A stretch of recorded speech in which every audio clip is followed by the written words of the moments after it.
लगभग दोपहर 2:35 को सतीश धवन स्पेस सेंटर से चंद्रयान 3 का स्पेसशिप छोड़ा गया, जो ये तीसरी बार है। इसके पहले भी 2 बार इंडिया का स्पेसशिप जा चुका है, लेकिन उसमें कामयाबी नहीं मिलने के वजह से फिर से सॉफ्ट लैंडिंग करवाने के लिए इसरो का साइंटिस्ट फिर से सतीश धवन से स्पेसशिप छोड़ता है, जो चंद्रयान 3 को जाएगा।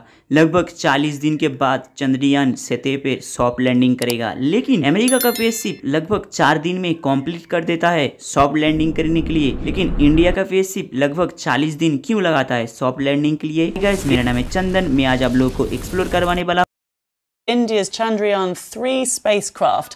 This is the moment that it took off just under an hour ago. It entered Earth's orbit shortly after. Plus 5 seconds. Lift off normal. Hi guys, आप लोग को पता होगा नासा ने लगभग आज से 45 साल पहले चांद का सतह पे मैंड मिशन करवाया था, जो सॉफ्ट लैंडिंग था। अपोलो लगभग 11 और 1969 पे जो सॉफ्ट लैंडिंग करवाया था। नील आर्मस्ट्रॉन्ग पहली बार उसका कदम रखे थे चांद के सतह पे। वो वहां से बहुत सारे पत्थर से लेके कलेक्ट करके पृथ्वी पर फिर वापस आए थे। लेकिन यहाँ पे सोचने का बात है, सिर्फ नासा ने 4 दिन का अंदर जो सॉफ्ट लैंडिंग करवाता है, जो मैन मिशन होता है, लेकिन इसरो ने उसका स्पेसशिप चंद्रयान पे भेजता है। उसके लिए सिर्फ 40 दिन, वो 40 दिन ज़्यादा क्यों लगता है, इसके बारे में समझ के लिए आप लोगों को समझना पड़ेगा पृथ्वी का ऑर्बिट के बारे में, वो उसका गुरुत्वाकर्षण के बारे में, वो चाँद का ऑर्बिट के बारे में, वो उसका गुरुत्वाकर्षण के बारे में, जो एक काम कैसा करता है। और उससे पहले भी आप लोगों को थोड़ा समझना पड़ेगा इंडियन का जीडीपी जो कितना खर्च करता है, वो साइंटिस्ट वो स्पेसशिप के लिए वो कितना बजट एफोर्ड करता है। लेकिन आप लोगों को पहले समझाता हूँ पृथ्वी का गुरुत्वाकर्षण, जो इंडिया का स्पेसशिप जिसने अभी लगभग 14 जुलाई पे छोड़ा है, जो चाँद का सतह के ऊपर सॉफ्ट लैंडिंग करवाने के लिए एक कैसा काम करता है, जो लगभग 40 दिन लग जाता है। इंडिया का स्पेसशिप का नाम है LBM-3, जो इसरो का बना हुआ है। लेकिन नासा का कि अपोलो 11 को क्यों बीट नहीं कर पा रहा है? लगभग 40 दिन लग जा रहा है इसको बीट करने के लिए, वो लगभग चाँद का सतह पे सॉफ्ट लैंडिंग करवाने के लिए। लेकिन आज से लगभग 11 से 15 साल पहले नासा ने कैसे कर डाला, जो लगभग 4 दिन में मैन मिशन कर डाला, जो चाँद का अंदर सॉफ्ट लैंडिंग करके।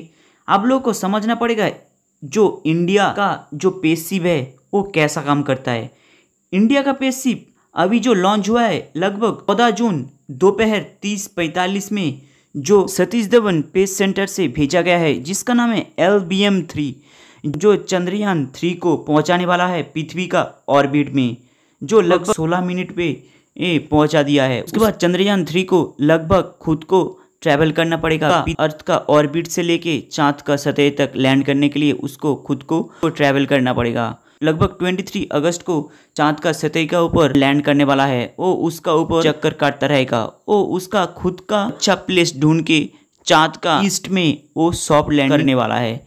लेकिन नासा को सिर्फ 4 दिन लगता है पृथ्वी का ऑर्बिट से लेके चाँद के सतह के अंदर सॉफ्ट लैंडिंग करवाने के लिए। लेकिन इसरो को इतना ज़्यादा वक्त क्यों लगता है, इसलिए आप लोग को समझना पड़ेगा इसरो का चंद्रयान 3 कैसे काम करता है। ये एक्चुअली काम करता है पृथ्वी का ऑर्बिट का गुरुत्वाकर्षण को हेल्प लेके खुद का फ्यूल कम यूज करके ऑर्बिट का ऊपर डिफेंड होके चाँद का सतह के ऊपर लैंड करने के लिए जाता है। अभी जो चंद्रयान 3 जो लॉन्च हुआ है, वो लगभग पृथ्वी का लगभग 7 से 8 चक्कर लगाएगा। 1 जून को चाँद का ऑर्बिट में वो चला जाएगा। जैसे धीरे धीरे पृथ्वी का ऑर्बिट को चक्कर लगाते थोड़ी डिस्टेंस जैसे बढ़ जाएगा चंद्रयान 3, उसके बाद खुद का इंजन जोरों से स्टार्ट करके उसका अंदर उस चाँद का ऑर्बिट में चला जाएगा। लेकिन यहाँ पे सबसे बड़ा दिक्कत वो परेशानी का बात है यही, यहाँ पे थोड़ी कुछ गलती हुआ तो चाँद का ऑर्बिट से जो जिस कक्षा में पृथ्वी का परिक्रमा करता है उस कक्षा से थोड़ा भी चंद्रयान 3 थोड़ा इधर उधर हो गया तो उसका सॉफ्ट लैंडिंग नहीं हो पाएगा।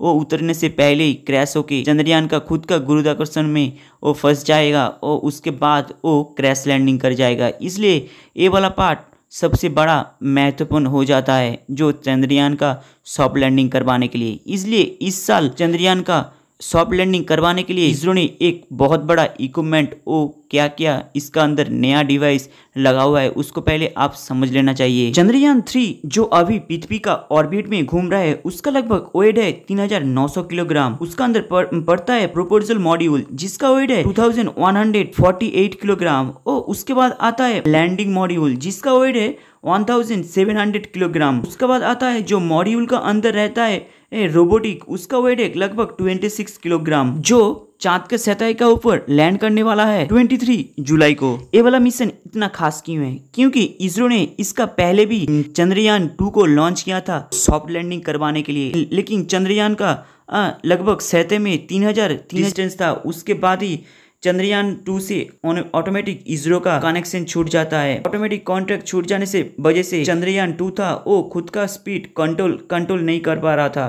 उसके बाद अचानक से चंद्रयान 2 ने चांद का सतह के ऊपर उसका जो स्पीड था वो खुद कंट्रोल नहीं कर पा रहा था, इसलिए चंद्रयान के अंदर उसका क्रैश लैंडिंग हो गया था। इसलिए इसरो ने इस गलती से बहुत कुछ सीखा। इसलिए इसरो का साइंटिस्ट और इंडिया का ऑल सब सन्नाटा छा गया था। जो उस गलती से इसरो ने बहुत कुछ सीखा वो बहुत कुछ नया इक्विपमेंट लगा के उसको डेवलप करके उसको नया मोड़ देने के लिए मैन मिशन का सपना पूरा करने के लिए चंद्रयान 3 को फिर से अच्छा करके लॉन्च किया। इसका बहुत कुछ चेंजेस किया है वो पहले आप लोगों को थोड़ा जान लेना चाहिए। लेकिन वर्ल्ड के अंदर लगभग सिर्फ 3 देशों ने इस मून का सॉफ्ट लैंडिंग कंप्लीट किया है। पहले है अमेरिका, दूसरे है रसिया, तीसरा है चाइना। लेकिन इस बार इंडिया ने इस सॉफ्ट लैंडिंग को करके वो दुनिया के अंदर चौथा नंबर पे आ जाएगा। इसलिए चंद्रयान का ईस्ट में अभी तक कोई भी सॉफ्ट लैंडिंग से लेके कोई भी इक्विपमेंट लैंड नहीं हुआ है। इसलिए इसरो ने ये वाला मिशन कंप्लीट करके दुनिया को दिखाना चाहता है जी उसका साइंटिस्ट का सिस्टम से लेके उसका इक्विपमेंट कितना बेहतर है। इसलिए ये वाला मिशन करने के लिए बहुत जरूरी हो चुका है इंडियन साइंटिस्ट और इसरो को लिए। जो चंद्रयान 3 है जब चंद्रयान का ऊपर परिक्रमा करेगा तब उसका प्रपोजल लैंडिंग चंद्रयान 3 से अलग हो जाएगा, क्योंकि प्रपोजल लैंडिंग चंद्रयान के ऊपर लैंडिंग करने वाला है और प्रपोजल चंद्रयान का परिक्रमा करता रहेगा। क्योंकि जब प्रपोजल लैंडिंग चंद्रयान के ऊपर लैंड करेगा तब प्रपोजल लैंडिंग चंद्रयान को सिग्नल देता रहेगा, चंद्रयान पृथ्वी का ऊपर वो सिग्नल भेजता रहेगा। ऐसे काम चलता रहेगा जो बहुत सॉफ्ट लैंडिंग करवाने के लिए बहुत उसको हेल्प करेगा, उसको फ्यूल से लेके और चांद के बारे में बहुत कुछ जानकारी लेने के लिए। उसके बाद जैसे लैंडिंग ऐसे प्रपोजल मॉड्यूल अलग होके कि प्रपोजल लैंडिंग लैंड करेगा चांद का ऊपर, क्योंकि इसरो इस बार चंद्रयान पे सॉफ्ट लैंडिंग कर गया तो नेक्स्ट में चंद्रयान 4 से लेके 5 तक वो मैन मिशन करवाने वाला है, जो लगभग चाइना, अमेरिका, रसिया लगभग कर चुका है। इंडिया अभी चौथा नंबर पे ये मैन मिशन करवाने वाला है। लेकिन इंडिया का साइंटिस्ट का इसरो का अभी ये मून मिशन ऑलरेडी लगभग सक्सेस हो जाता है सॉफ्ट लैंडिंग से, तो इसरो को बहुत बड़ा मुकाम हासिल करने के लिए बहुत ऊपर पहुंच जाएगा। इस पूरे मिशन पे सबसे बड़ा इंपॉर्टेंट बात यही है जो प्रपोजल मॉड्यूल है वो चांद का ऊपर चक्कर काटता रहेगा, क्योंकि चांद का ऊपर वातावरण का बारे में वो उसका अर्थक्वेक का बारे में वो उसका मिट्टी का बारे में वो रिसर्च करता रहेगा। और वहाँ पे जो प्रपोजल लैंडिंग चांद का ऊपर लैंड करेगा सॉफ्ट लैंड करके वो पृथ्वी का ऊपर डाटा भेजता रहेगा। इस बार सबसे बड़ा बात है चंद्रयान के अंदर ऑर्बिटल मॉडल को ऐड नहीं किया गया। ऑर्बिटल मॉडल का काम क्या होता है, जो पृथ्वी का जो चांद का ऑर्बिट का ऊपर घूमता रहेगा उसके बारे में जानकारी लेके पृथ्वी का सैटेलाइट का ऊपर भेजेगा। इस बार ऑर्बिटल मॉड्यूल को चंद्रयान 3 में नहीं भेजा, क्योंकि पहले जब चंद्रयान 2 गया था उसका क्रैश लैंडिंग से ऑर्बिटल मॉड्यूल का कुछ नहीं हुआ। वो अभी तक चंद्रयान से डाटा भेजता रहता है, अभी तक भी चालू है, वो अच्छे से काम कर रहा है। इसलिए इसरो ने ऑर्बिटर मॉडल को फिर से चंद्रयान 3 में ऐड नहीं किया। इसका वजह से ये चंद्रयान 3 में बहुत सारे पेलोड कम हो जाने की वजह से इसरो का जो चंद्रयान 3 है वहाँ पे बहुत सारे फ्यूल का बचत हुआ। इसलिए चंद्रयान 3 प्रपोजल मॉड्यूल है जो सॉफ्ट लैंडिंग करवाने के लिए चंद्रमा का ईस्ट में परिक्रमा करता रहेगा। वो खुद को सॉफ्ट लैंडिंग करवाने के लिए ऑपरेटिंग लैंडर वो खुद चांद का अंदर प्लेस ढूंढता रहेगा, जो ईस्ट में होगा वो वहाँ पे सॉफ्ट लैंडिंग करेगा। इस बार इसरो ने चंद्रयान के अंदर एक नया इक्विपमेंट ऐड किया जो पहली बार गलती से सुधार डाला। उसका नाम है सर्फ, इसका नाम है पेट्रो प्लारीमेट्री हैबिटेबल अर्थ। इसका काम है चंद्रयान का ऑर्बिट का ऊपर घूमता रहना, ओ चंद्रयान का वातावरण को समझना, ओ पृथ्वी का अंदर उसका डाटा भेजना, चंद्रयान का वातावरण कैसे चेंज होता है, ओ चंद्रयान 3 कैसे लैंड करता है, उसके बारे में वार्ता पृथ्वी का अंदर इंडियन साइंटिस्ट स्पेसशिप का अंदर भेजना, चंद्रयान का वातावरण वेदर कैसे काम करता है, ओ उसका अर्थ का ऊपर घूमना, ओ चंद्रयान का ऊपर स्टडी करना, ओ उसका मिट्टी के बारे में। इसके बाद आता है लैंडर मॉड्यूल जो चंद्रयान का ऊपर लैंड करने वाला है। उसका नीचे पे लगा हुआ है लगभग 700 से 800 का थ्रस्ट इंजन जो चांद का सतह का ऊपर सॉफ्ट लैंडिंग के लिए उसको हेल्प करेगा। जैसे ही चांद का सतह पर लैंडर मॉड्यूल सॉफ्ट लैंडिंग करेगा, उसका अंदर ही है रोबोटिक मॉड्यूल जो लगभग चांद का सतह पर उतरेगा, वो चांद का ऊपर खुद जाके स्टडी करेगा, वो चांद का ऊपर उसका सॉइल को लेके उसका ऊपर स्टडी करेगा। लेकिन सबसे बड़ा काम है रोबोटिक मॉड्यूल जिसको चांद का ऊपर सबसे अच्छा से उसको एक्सप्लोर करके उसके बारे में डिटेल्स में जानकारी लेके इंडिया का इसरो को भेजना। लेकिन लैंडर मॉड्यूल का अंदर बहुत सारे इक्विपमेंट लगा हुआ है जो पहले से बहुत बेहतर है, जो चांद का ऊपर पहले जैसे ही वो उतरेगा लैंडर मॉड्यूल चांद का सतह पे स्टडी करना चालू कर देगा। लैंडर मॉड्यूल का अंदर बहुत सारे इक्विपमेंट नया लगा चुका है जिसका पहला नाम है इंस्ट्रूमेंट फॉर लूनर सीस्मी एक्टिविटी। इसका काम है चंद्रयान का अंदर जब लैंडिंग करके खड़ा होगा तब उसका कोई भी हवा से लेके भूकंप तक और उसका रोशनी का कितना टेम्परेचर है उसको मेजरमेंट करना। दूसरा इक्विपमेंट का नाम है Chandra surface thermophysical experiment. Lander module का अंदर तीसरा इक्विपमेंट है लैंड मयूर प्रो।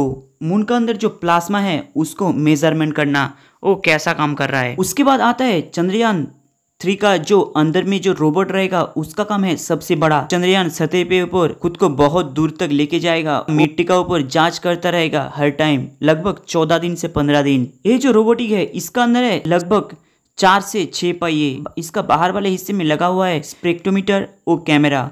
उसका मिडिल पे लगा हुआ है डील करने के लिए एक औजार जो चंद्रयान मिट्टी को लेके उसके ऊपर रिसर्च करेगा और उसके ऊपर जांच करके पृथ्वी का अंदर डाटा भेजता रहेगा। लेकिन यहाँ पे एक समझने की बात है, इंडियन का साइंटिस्ट इसरो ने क्यों चंद्रयान को लैंडिंग करने के लिए ईस्ट को चुना।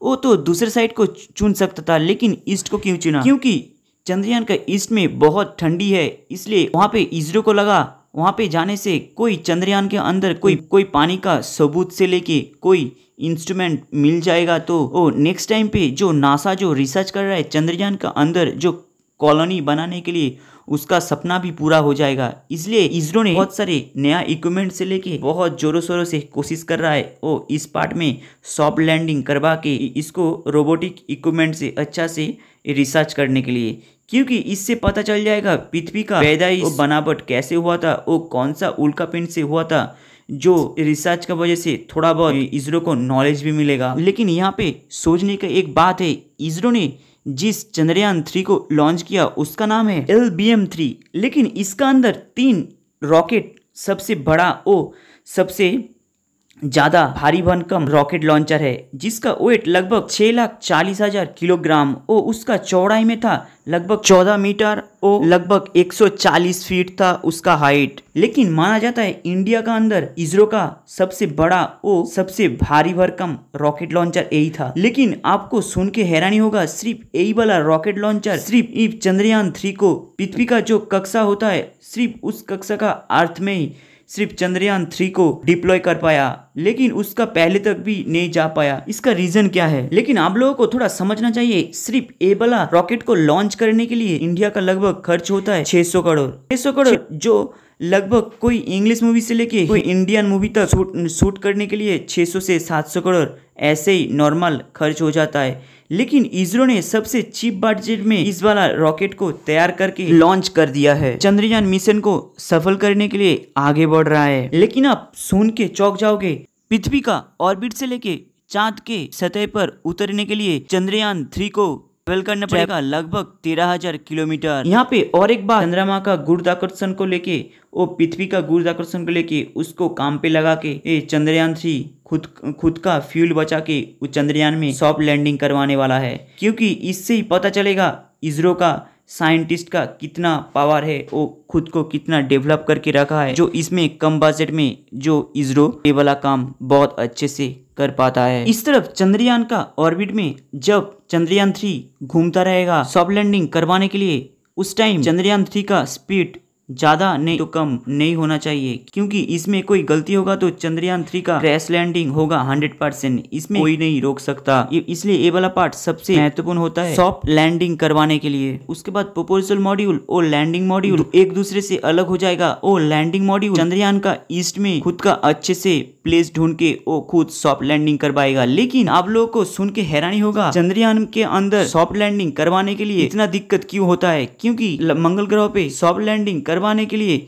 ऐसा दिक्कत नहीं होता है। मंगल ग्रह पे जब साइंटिस्ट ने सॉफ्ट लैंडिंग करवाने के लिए एक इक्विपमेंट भेजा था, वहाँ पे गुरुत्वाकर्षण ना के बराबर था, इसलिए जब मंगल ग्रह पे लैंडिंग रोबोट को भेजा था तब उस पैराशूट से उसको उतारा गया था। लेकिन चांद में ऐसा कुछ नहीं है, चांद में कोई हवा नहीं है और गुरुत्वाकर्षण नहीं है, इसलिए जैसे जब लैंडिंग प्रोपोजल चांद के अंदर उतरेगा तब लैंडिंग प्रोपोजल को खुद को कंट्रोल करना पड़ेगा चांद का ऊपर लैंडिंग करने के लिए। इससे पता चलता है मून का अंदर लैंडिंग करना कितना क्रिटिकल है, जो मंगलयान से भी ज्यादा क्रिटिकल है, क्योंकि नासा ने मून का ऊपर मैन लैंडिंग कर चुका है लगभग आज से 45 साल पहले। लेकिन इंडिया ने अभी तक सॉफ्ट लैंडिंग कर नहीं पाया। जितना बजट होता है उसको चीप बजट में डेवलप करने के लिए इंडियन साइंटिस्ट को, इसरो को उतना बजट ज्यादा नहीं मिलता। जिस तरह से अमेरिका का साइंटिस्ट नासा को मिलता है जितना बड़ा बजट, ऐसे बजट इंडियन साइंटिस्ट को इंडियन गवर्नमेंट से नहीं मिलता, इसलिए चीप बजट में करना पड़ता है। ये चंद्रयान-3 मिशन सक्सेस हो जाता है तो इंडियन